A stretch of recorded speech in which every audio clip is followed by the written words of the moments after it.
Mama wanafurahia maji na wanaendelea kukunywa maji iliyo mzuri, hakuna kukombana, tunakunywa maji, hakuna sasa wazee kutafuta wa mama mtoni.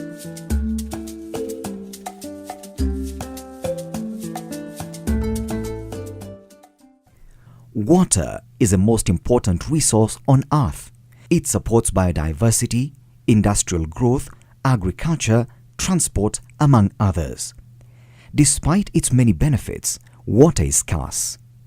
According to the UN, 97% of the water on earth is salty. Only 3% is fresh water.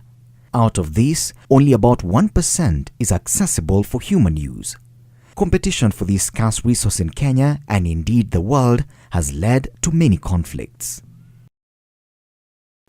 Bungoma, Elgeyo Marakwet and Kakamega counties host some of the most scenic sights on earth: lush, inviting panorama and undulating hills.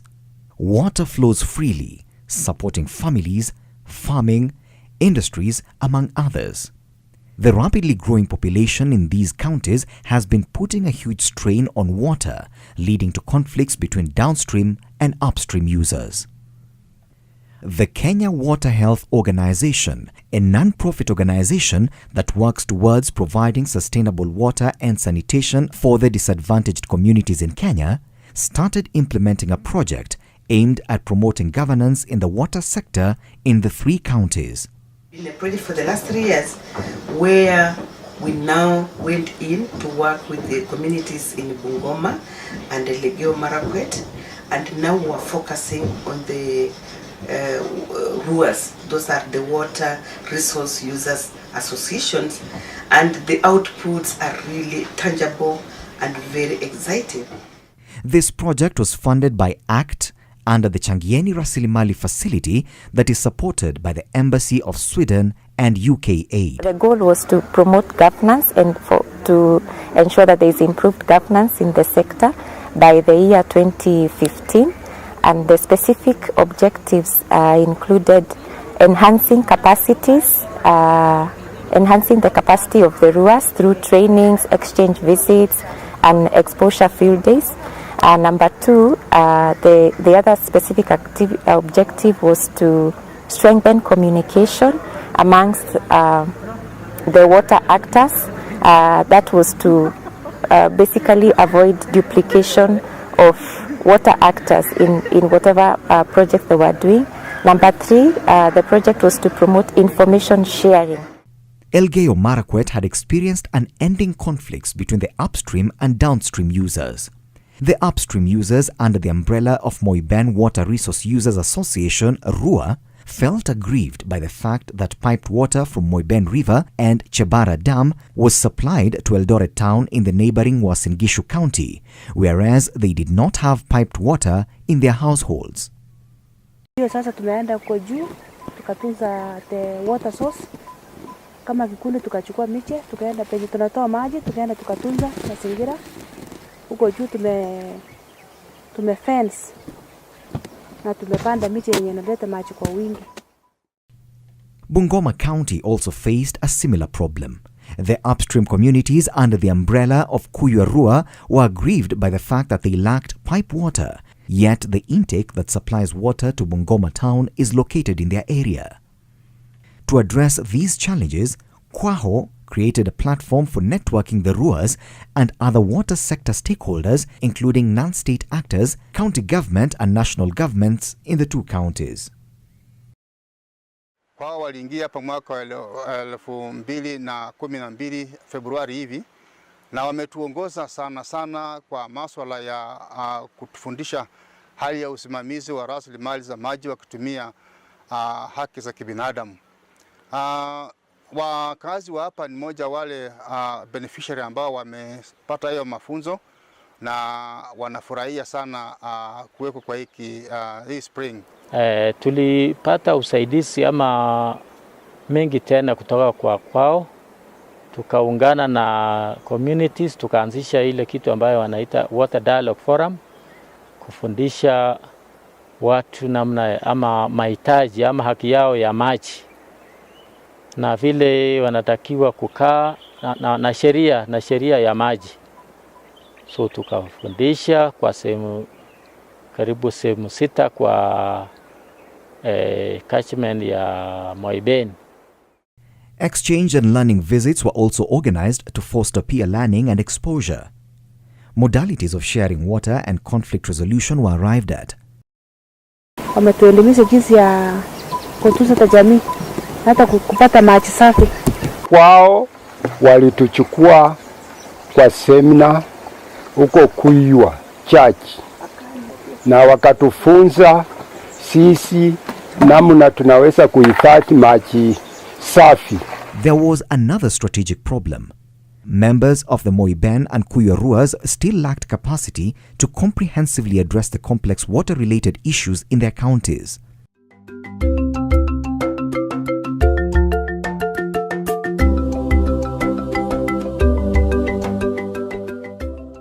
So we have had water dialogue forums with the local community, especially around Kaptamut. They were also empowered on mainstream human rights principles of participation, inclusion of the marginalized communities, transparency, as well as accountability. To build strong champions of conservation in Elgeyo Marakwet County, Kwaho empowered Moiben Rua to do proposals and linked them up with Water Resource Management Authority for funding. As a result, they established tree nurseries, protected springs, and undertook riverbank rehabilitation. Members wetu wa Rua walianzisha nursery hapa sehemu ya Jogo karibu na Chabara Center. Tukatuta miche, tuliuza miche mwaka wa 2013 na juzi mwaka wa 2014. Tuliuza miche zaidi ya 30,000 kwa kaunti ya Elgeyo Marakwet ambao walinunua kiasi. The Elgeyo Marakwet County Government bought tree seedlings from the Ruas and distributed to community members, therefore guaranteeing them a stable market. To further bolster the livelihoods of the target communities in Elgeyo Marakwet, Kwaho empowered them to undertake poultry farming. These interventions tremendously transformed the lives of the beneficiaries. Iko hapa sasa ni 150 ambapo tulipewa tarehe 14 mwezi wa 3. Sasa karibu wiki 3 imekuwa hapa. So kuku inaendelea vizuri na tunashukuru kwa. The target communities in Bungoma, on the other hand, got a reason to smile.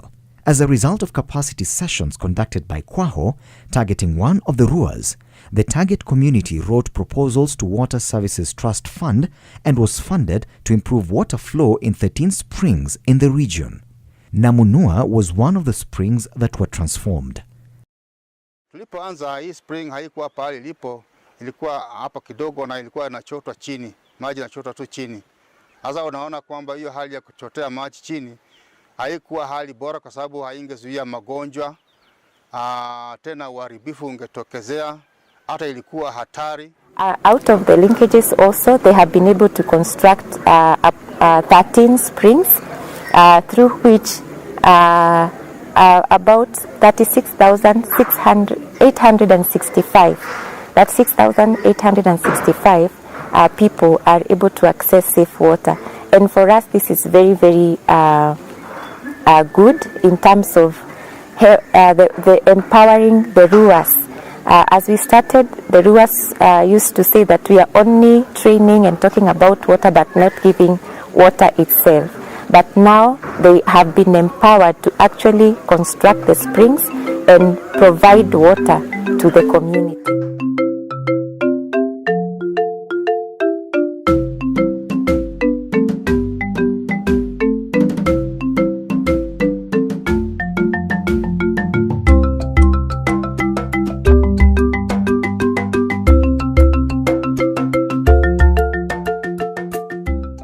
Kwao walikuja hapa kwetu, walitusaidia, wakatujengea maji, wakatuweka mawe, wakalete mchanga, tukaona wanatupangia mpango ulio mzuri wa kutengeneza hii maji yetu.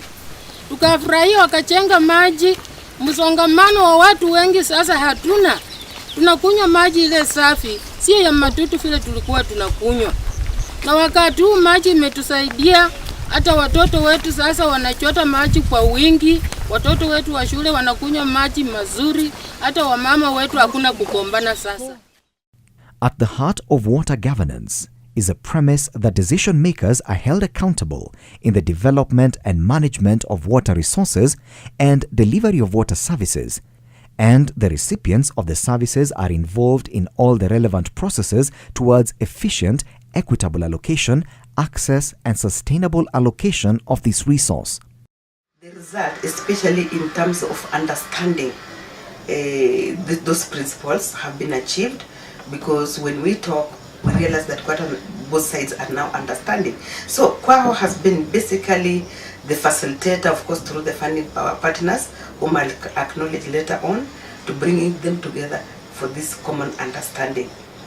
Now, apart from capacity building, what about the communication?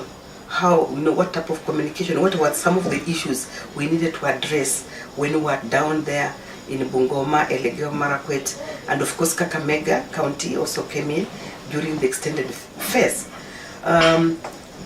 One of the things is this issue of communication, is that you need to keep on talking about it so that people can really understand. And especially the rulers, one of the obligations that they started doing is that, as much as it was their mandate to do conservation of the natural resources like the rivers, to do irrigation, really conserve and do a lot of irrigation. If this becomes the norm, conflicts between upstream and downstream users will definitely be reduced. So, in essence, I would want to say that KWAHO should actually not withdraw completely. We still need them, especially to build the capacity of the communities to conserve the catchment areas, or the river catchment areas within the various counties. So on behalf of KWAHO, as we say that we have really achieved a lot in the last 3 years, in really one of those rare opportunities of using human rights-based approach to governance, especially in the water sector. I would like to thank the Embassy of Sweden, who have been really the primary sponsors to our project, and the UKAID, and of course this funding has come through ACT. And of course ACT, apart from giving us money for programs, they really did a lot of close technical support, calling us for trainings, resource mobilization training, corporate governance training, and we are totally thankful to them. And we just wish this project would continue till we cover more counties than the ones that we've covered. Thankfully, KWAHO has shown the way, and other counties and organizations can borrow a leaf.